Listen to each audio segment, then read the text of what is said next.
viciousness and hedonism. He was very fond of poetry and jokes. He also sang and acted on the stage.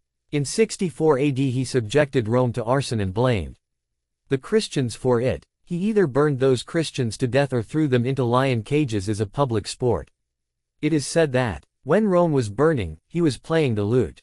In 67 AD, after a military coup when the Senate sentenced him, Nero committed suicide. 41. Saddam had also imposed restriction on the ziyarat of Imam Hussein, a. Now that Saddam is dead, it was seen that on Chelam Arba'in 40th day on 2nd February 2008 the surging crowd of more than 7 million visitors were chanting, "Oh, Zahra, we have not forgotten your Hussein. The power that rules over the hearts of the people can never be destroyed." Indeed, love for Imam Hussein, is concealed in the hearts of the believers. 42. Sharnaj al-Balagha Volume 1, pg. 363. 43. Ajam means non-Arabs. During the time the state affairs were run by the Barmecids. 44. pg. 73. 45. A contemporary man of letters has also referred to it as Qasida Zaya well-known and Naiha mournful. 46. The evening and night prayers. 47. pg. 22. 48. Tirmidhi, Hakim, Ibn Hajar, Ibn Abul Hadid and Kanz ul-Ummul quoted in Dalilis Sid Q, Volume 2, pg. 303, 1953 edition. Also, Tariq Baghdad, Khatib Baghdadi, Volume 14, pg. 321, published by Sadat, Egypt. Tariq Damashq, Ibn Asakir, Volume 3, pg. 119, Beirut. Al-Mama was Siyasa, Ibn Qutayba Dinawari, Volume 1, pg. 73, published by Mustafa Muhammad, Egypt. Arja al-Matalib, Ubaydullah Hanafi, pg. 598, Lahore. 49. The verse 43, 78 quoted earlier. 50. Also known as Surah al-Insan or Surah ad-Dar Surah No. 76 note by alislam.org. 51. Complicity between pseudo-ulama and imperialism is a part of history. It cannot be denied. The pseudo-ulama always issued verdicts favoring the rulers that only harmed Islam and Muslims. The rulers always resorted to the verdicts of such pseudo-ulama to restrict the views of Muhammad. Abu Bakr ibn Arabi's book, Al-Awasim min al-Qawasim, was written with only this aim. In this book the rulers are advised to forbid discussions on the objectionable deeds of the companions, and one who criticizes a companion should be punished harshly. The Buwayhid rulers had persecuted Ashaira, but after their decline, the Seljuks patronized them in order to weaken the kingdom of Palestinians in Egypt. When the battle of religious beliefs ensued between the Abbasids and Palestinians, the pseudo-ulama supported Bani Abbas. Salahuddin al-Ayyubi also supported the Ashaira. Shares. Post-Abbasid era. The Abbasid regime began to decline after Mutawakkil, and after other states came into being in the Islamic world. Among them the Buwayhid, the Hamdanids and Fatimids were at the forefront. Due to this, the Shias were allowed to breathe in peace for a short while. However, with the extinction of the Seljuk kingdom, the condition of the Shias underwent a change, and they had to suffer hardships once again as they had suffered during the periods of Bani Umayyah and Bani Abbas. Especially during the reigns of the Ayyubi rulers, the Shias became victims of worst atrocities. Yusuf ibn Ayyub 1169–1193, who is famous in connection with the conquest of Jerusalem in the Third War of Crusades and who is famous as Salahuddin al-Ayyubi, was extremely bloodthirsty and ruthless. Abu Abdillah Shi'i. The real name of the well-known scholar, Abu Abdillah Shi'i, was Hassan ibn Ahmad ibn Zachariah Shi'i. He came from Sana'a, Yemen. He left for Mecca with the intention of proceeding to Africa. There, he came into contact with the people of Africa, and heard them recounting the virtues of all al-Bayt. Abu Abdillah also spoke to them on the subject, and they were attracted to him. As the Shia faith had already penetrated Africa, those people began to like him and requested him to accompany them. Abu Abdillah Shi'i accepted their invitation. According to Makrizi, African Shias welcomed Abu Abdillah and accorded him great respect. This happened in the year 288 AH. When Trust-based relations were established between them. He asked the people to fight against Ibrahim ibn al-Aghlab, and to depose him from the caliphate. The Africans accepted this suggestion and removed him from his office. Thus, by the efforts of Abu Abdillah Ubaydullah, Mahdi became the first Fatimid caliph. 1. The Fatimid kingdom extended up to Egypt and Syria. The number of their caliphs was 14 and they ruled from 296 to 567 AH. During the period of the Fatimids, the Shia faith expanded so much in the west that a Palestinian said, "If I have 10 arrows, I shall shoot 9 of them towards west, because there are many Shias there and I will shoot the remaining 1 towards Europe." Shias were present in Egypt during the time of Imam Ali, and gradually their number increased, and they also established themselves in Palestine and Jordan. As a result of that, the people of Tabriya, half of Nablus, Quds, and a large part of Oman were Shias, as Adam Mitz has mentioned in Al-Hazarat. Al-Ilamiyah. 2. It is mentioned in Qutat 3 of Makrizi and Ayan Ash Shia that Shia faith survived in Africa till the rule of Mu'iz ibn Badis Sanhaji. However, Mu'iz killed or burned the Shias so that they became helpless and were scattered. 4. Allama Sheikh Muhammad Hussein Muzaffar writes in Tariq Shia. 5. A large population of Shias in African 6 cities in the 20th century shows that despite all the tragic events, the spirit of Shi'ism has survived there. It is possible that after the policy of elimination of Shias by Mu'iz ibn Badis, they once again found their way to Africa. Whatever the case might have been, millions of Persian Shias now live in Africa. The reason for their being in such large number is that the scholars of Najaf go at times to Zanzibar, and the Africans come in large numbers every year for ziyarat at Karbala. They are also seen at the time of Hajj. Al-Azhar University. The establishment of Al-Azhar University brought into action an extensive program for the Shias. Jafaris Sakali, the commander of Fatimid army, founded it in 359 AH. At the time of its establishment, only the Fatimid jurisprudence, Shia faith and philosophy were taught, and verdicts and teachings in Egypt conformed with the religion of all al-Bayt. The first book taught in Al-Azhar 7 was Al-Iqtisad fi Fiqh al-Rasul, and thereafter Daim al-Islam was taught. It contained the rules and regulations of all al-Bayt regarding the lawful and unlawful things. 8. Salahuddin al-Ayyubi. Salahuddin was a Kurd by origin. His father Ayyub and his uncle Asaduddin Shirko grew up in Azerbaijan and then migrated to Baghdad. From Baghdad they went to Aleppo. In Aleppo, Shirko joined Nuruddin Mahmud ibn Zangi. When Nuruddin Zangi ascended the throne, he gave a position to Shirko and his brother Yusuf. When Europe was fighting against Cairo, the Fatimid Caliph Azad IX sought help from Nuruddin as his government had been firmly established in Aleppo and Damascus. Nuruddin sent a large army in, which Salahuddin was also present under the command of Shirko to assist Azad, the last Fatimid caliph. After gaining victory, Shirko became the minister of Azad. He, however, died after 2 months, and was succeeded as minister by his nephew, Salahuddin. Instead of being thankful to Azad for his kindness, Salahuddin began plotting against him and seized the kingdom. He confiscated Azad's entire property and even his horse. As Makrizi says in Al-Qutat, Salahuddin imprisoned Azad after some time. He called his brothers, sisters, and kinsfolk from Syria and gave them the houses and property confiscated from the courtiers of the Fatimid Caliph. Salahuddin dismissed the Shia judges and replaced them by Shafi'i judges. He eliminated the words, Hayya, Allah Khairul Amal 10 from the call to prayers, and invited the people to Maliki and Shafi'i sects. Thus, the Shia faith became dormant and was gradually forgotten by the people of Egypt.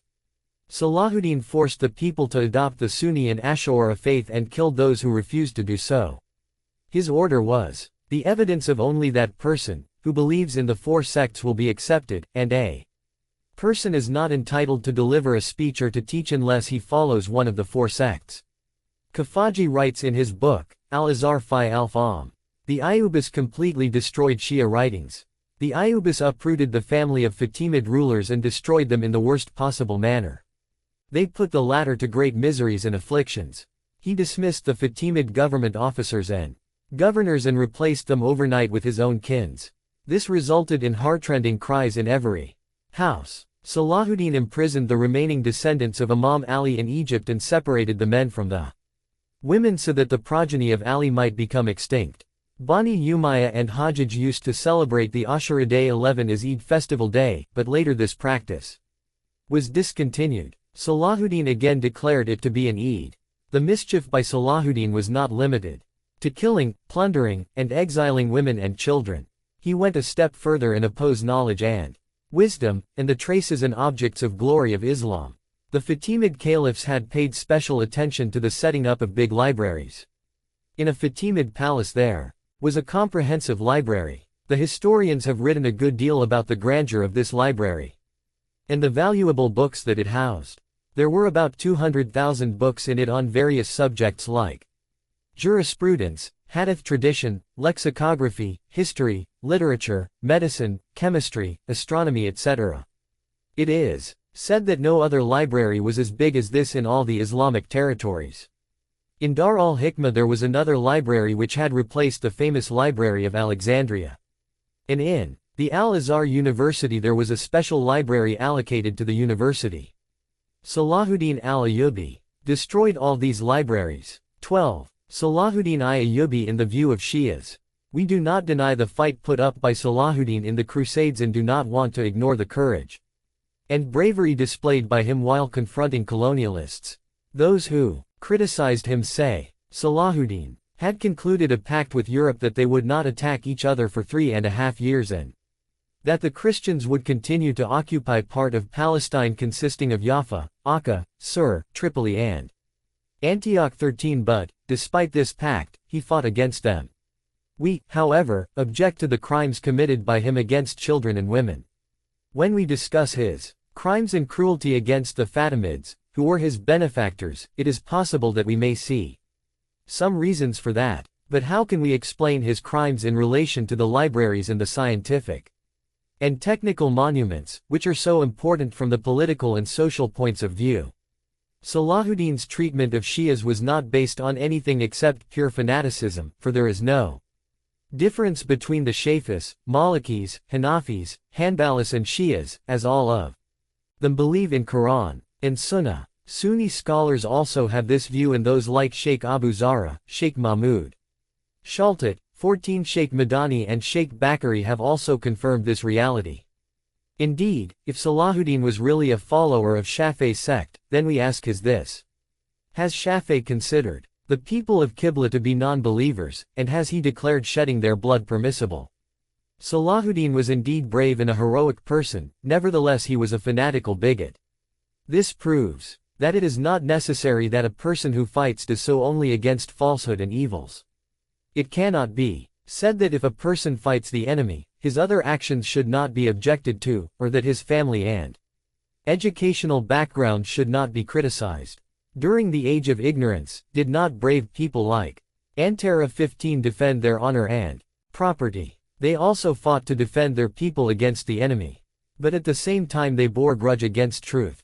We also see that some people believe in superstitions, as the author of Al-Iqd al-Farid 16 has written. Jahiz said that an ill-mannered person with a big belly was with him in a boat. As and when he heard the word Shia, he got annoyed and infuriated. When Jahiz asked him the cause of his annoyance, he replied, I dislike the Shishan Arabic letter of Shish, of Shia, because the first letter of Shia is the first letter of many other nouns that are bad, for example, Shaitan Satan, Shar evil, Shum inauspicious, Shika reproach, Shatam vilification, Shinar the worst defect, Shane reproach, Shokthorn, Shikwa pain, Shah stinginess. Upon hearing this nonsense, Jahiz said, after this, it is necessary that Shia faith should be uprooted. What is surprising is that after narrating this incident Jahiz himself also adopted the path of fanaticism. And if most of RSCH1Rs are like this, they will fill the world with madness, because from the point of view of speech and food they are ahead of everyone else. In that event the Shias can also uproot the Sunni religion with their tongue and say that Sin, the first letter of the word Sunni, is also the first letter of many words carrying bad meanings, for example sartan cancer, sil tuberculosis, serm pain in the Rear and Saul excreta of the animals, solace insane, Sual pain in the chest, Sabta abuse. Syphilis, Safak bloodshed, Salb pillage, Su, bad, Sam poison, Sukkut false Sakoff weakness. Etc. 17. 1. Mahdi was indebted to Abu Abdullah Shi'i for his help. Due to his favors, he had gone from rags to riches. But he got Abu Abdullah killed. The craze for power does not allow one to remain ethical, as Allama Mufniya has stated in the foreword that, when people reach the corridors of power, they undergo such a transformation that they lose all the good qualities. The Lord of Men has truly said that when the man is weak, he is kind and obedient, but when he becomes powerful, he forgets the Almighty. 2. Volume L, Chapter 5. 3. Volume 2, Chapter of Abu Abdullah Shi'i. 4. During the reigns of Bani Umayyah and Bani Abbas, those who were connected to the family of the Prophet or who were devoted to all al-Bayt were eliminated in any possible way, but this system never came to an end. 5. pg. 269. 6. Muammar Gaddafi, the president of Libya, addressed the tribal chiefs of Niger, and the speech can be referred to at www.en.wikiquote.org wiki. The gist of his address is as follows. The Islamic government of Iran is not the first Shia government of the world. Before Iran, the Fatimid rule was established in Egypt with its capital in Cairo. To say that Iranians are Shias and Arabs are Muslims is a false propaganda of the colonialists and a conspiracy to create discord between the Sunnis and Shias. North Africa is Arab and Shia. Shia culture is found in all of North Africa. The people here commemorate Ashura and Muharram. From Egypt to the Atlantic Ocean, there is not a single person named Muawiyah. They are all named Ali, Fatima, Khadija, Hassan, Hussein, etc. When the descendants of Ali and Fatima gained the caliphate, they named their kingdom after the name of their mother, Fatima. The Al-Azhar University was also established by them. The name of Al-Azhar is also derived from Zahra, the title of Fatima. The Fatimid kingdom was established in the 10th century, and for 260 years under its patronage, there were no tribal and political differences or groupism in North Africa. We direct a renewed call to all the forces in the first Fatimid state to revive it in a modern, second Fatimid state, on the condition that it be free of all of the sectarian conflicts and the debate about the imamate and religious rule Hakimiyya. And the sophistry of old. We are not interested anymore whether Ja'far is Sadiq delegated the imamate to Musa al-Kazim or to Ismail. This matters only to Ja'far al-Sadiq and Ismail and Musa al-Kazim, and they are gone, may Allah have mercy on them. And we are not interested anymore in who holds more right to the caliphate, Ali or Muawiyah. The caliphate has nothing to do with religion, and this is a worldly struggle for rule. If they decided after the Prophet who would be the ruler, it was because the Prophet was not a ruler. He was a prophet. Gaddafi meant to say that politics is separate from religion. That is, religion is separate from social affairs and worldly problems of people, and that it has nothing to say about these matters. 7. It is mentioned on page 374 of Tariq Dawlat al-Fatimiyya by Saeed Rais Ahmad Jafari Nadwas.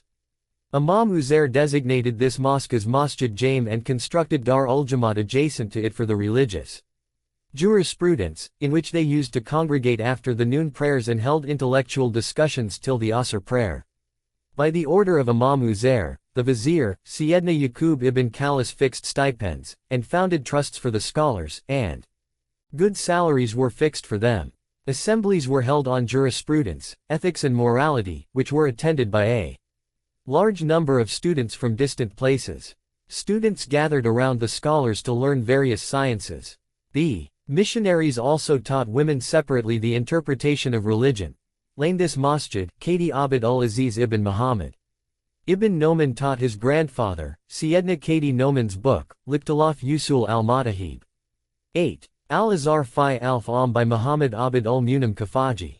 In this book, His Eminence Allama Jawad Mufniya has used the word Shia in broad sense, and he did not differentiate between the different branches of Shi'ism.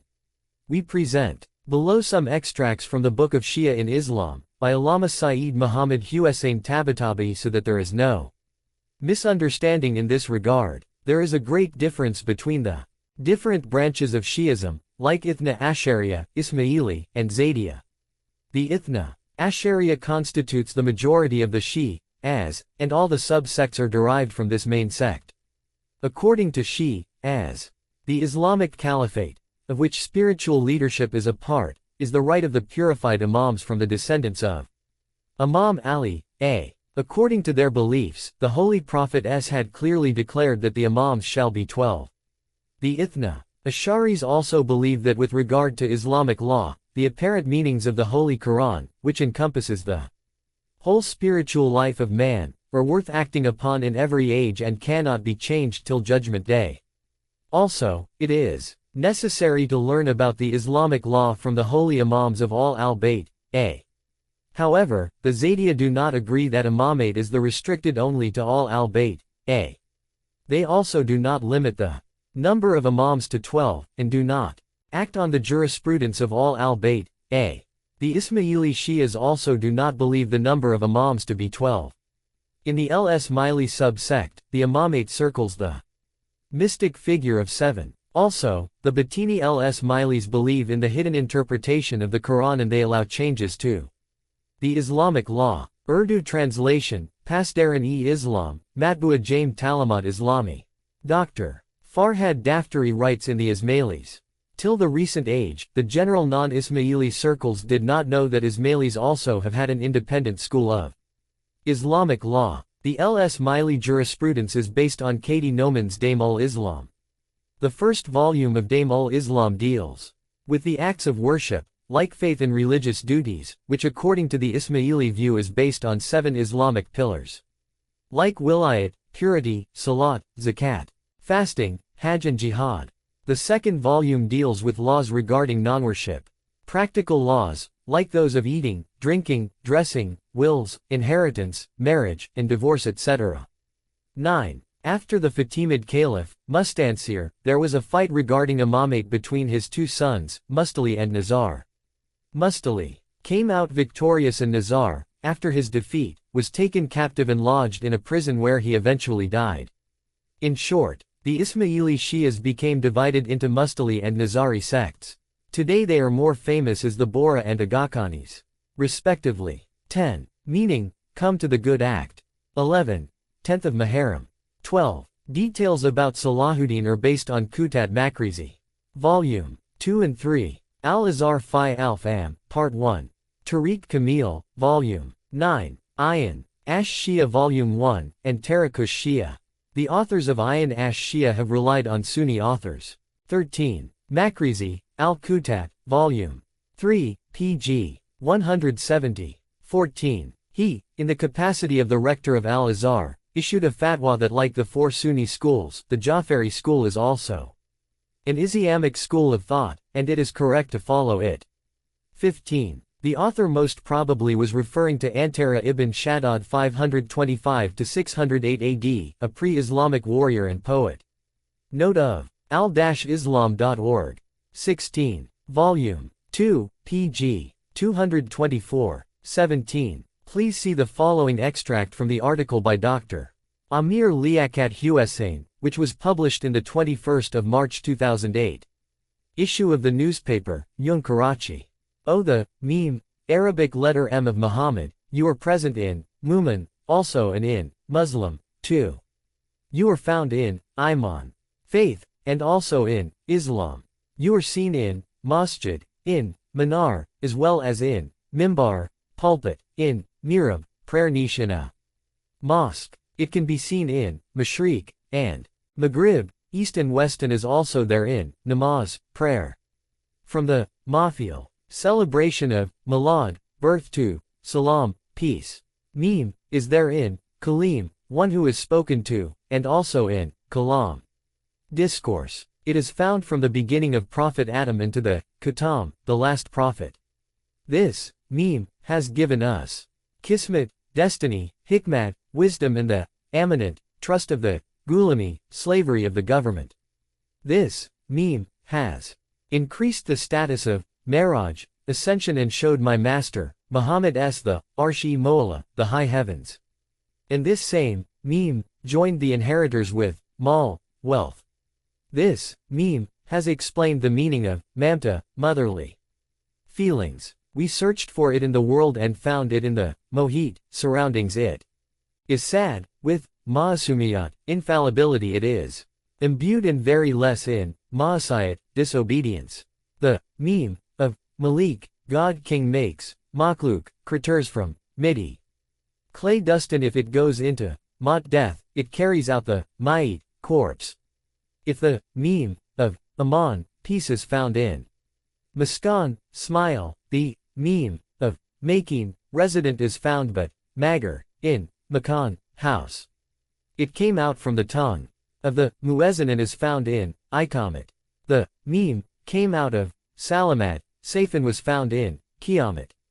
The ma'bud, God, is mawjud, present, and in both there is meme.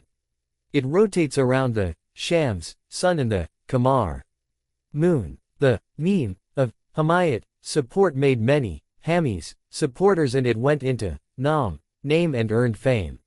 Nam, mudabir, destiny maker, mufakir, thinker, mubalai, preacher, are all in need of this meme.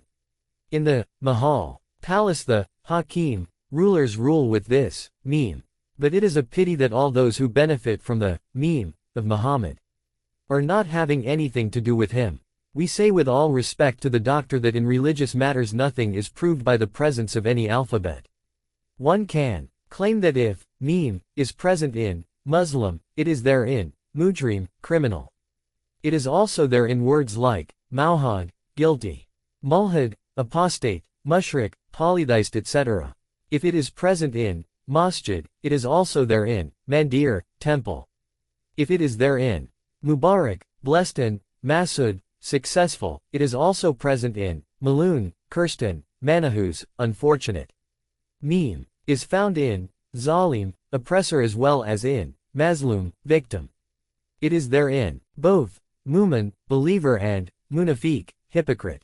It is there in all the names of Umar, Uthman, Muawiyah, Amr ibn Az, Amr ibn Abd Wad, Marwan, Haman, Mutawakkil, Mamun, Shimr, and Ibn Muljim. It also occurs in the names of Salman Rushdie and Taslima Nasrin, who have spoken ill of the Prophet. But meme is not present in words like Allah, Rasul, Quran, Kaaba, Ali, Zara, Hassan, Hussein, Jannat, paradise, and Jahannam, hell. We should know that play of words cannot be used to influence the minds of people, and truth cannot be distorted. Shares. The Ottoman Empire. In the 16th century, most Arab countries were under the control of the Ottoman Empire. Sultan Selim, the 9th Sultan of the Ottoman Empire, annexed Hijaz in Egypt, and thereafter Sultan Sulayman Kanuni conquered the remaining Arab cities. During this period, 3 big Islamic states were established. 1. The Ottoman state, being Constantinople as the capital. 2. The Safavid state, with Tabriz as the capital. 3. The Mamluk kingdom, whose capital was Cairo. Shah Ismail Safawi was a Shia and Sultan Selim the Ottoman was a Sunni by faith. He obtained a fatwa from some pseudo-ulama that Shias were beyond the pale of Islam and should be killed necessarily. On this basis, he exterminated the Shias. 1. It is written in the first part of Ayan Shia. Sultan Selim killed 40 to 70,000 persons in Anazul on account of their being Shia. Ibn Sabig Maliki writes in Fusul al-Muhimma, Sheikh Na Hanafi gave a fatwa that Shias were infidels, and it was obligatory to kill them.